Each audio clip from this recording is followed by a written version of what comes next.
Peter Dutton says meeting with Voice panel did not answer his questions. Peter Dutton has committed to more meetings with the referendum working group on the Voice to Parliament, but claims his first briefing from the Indigenous panel has done nothing to answer his questions about the constitutional change. The group pushed back on calls from the Shadow Minister for Indigenous Australians, Julian Leeser, for further extensive consultation. Thomas Mayo, a key member of the working group, noted the Voice had already been subject to years of inquiries, including from Leeser himself. Subscribe our YouTube channel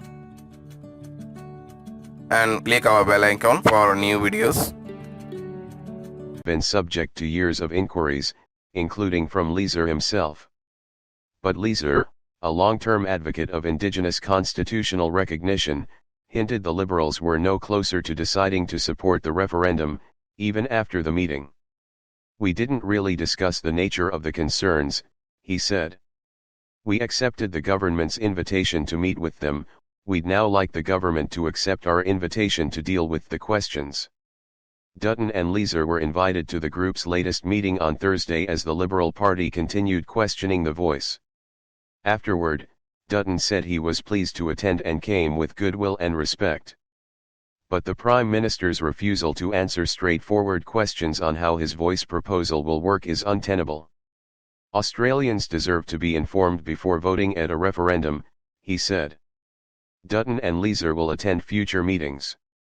But Leeser would not say whether the Liberals would wait for further information or more meetings before deciding a party room position. Mayo, a Maritime Union official, described the meeting with Dutton as respectful and comprehensive, saying he wanted to continue dialogue.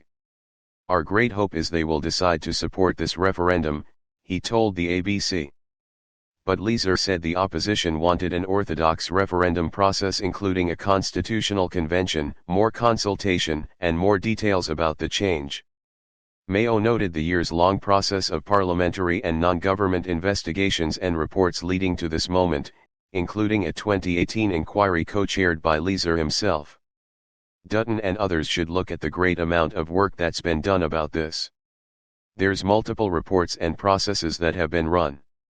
There's been overwhelming support in thousands of submissions of these processes, supporting what Indigenous people have called for," he said. "The process has certainly been extensive, it's been wide, and we're at the point where we can finally do this." Mayo said further major decisions would be made at another meeting next week, and that the group was alive to concerns of people who did not yet understand the Voice concept. "All that will be shared in due course. I think it will give great comfort to Australians about many of the questions that are being asked," he said. "Australians need to be informed. They need to be confident. And the truth will really carry us through. I'm confident if we break through the misinformation that's out there, we educate people, then we can win." The Prime Minister, Anthony Albanese, attended part of the meeting, thanking the group for their advocacy and noting their work had faced misinformation. The group later shared advice from a separate constitutional expert group, featuring legal scholars including Ann Toomey and George Williams. All members of the expert group agreed the proposed change would not affect the sovereignty of any group or body. The Greens Senator Lydia Thorpe raised that concern as a major impediment to her supporting the referendum. The constitutional group also said it was preferable to refer to the Voice as the Aboriginal and Torres Strait Islander Voice or First Peoples Voice. Albanese said his government was very committed to the referendum, claiming the Voice would elevate Australia's reputation on the international stage. "We'll continue to put everything into this campaign. I know, increasingly, this will be an opportunity to bring the nation together," he said. "It is a really important moment for the country." Voice as the Aboriginal and Torres Strait Islander Voice or First Peoples Voice.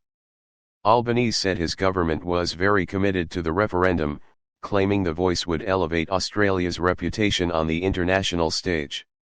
"We'll continue to put everything into this campaign. I know, increasingly, this will be an opportunity to bring the nation together," he said. "It is a really important moment for the country. It is a really important moment for the country." Subscribe our YouTube channel and click our bell icon for new videos.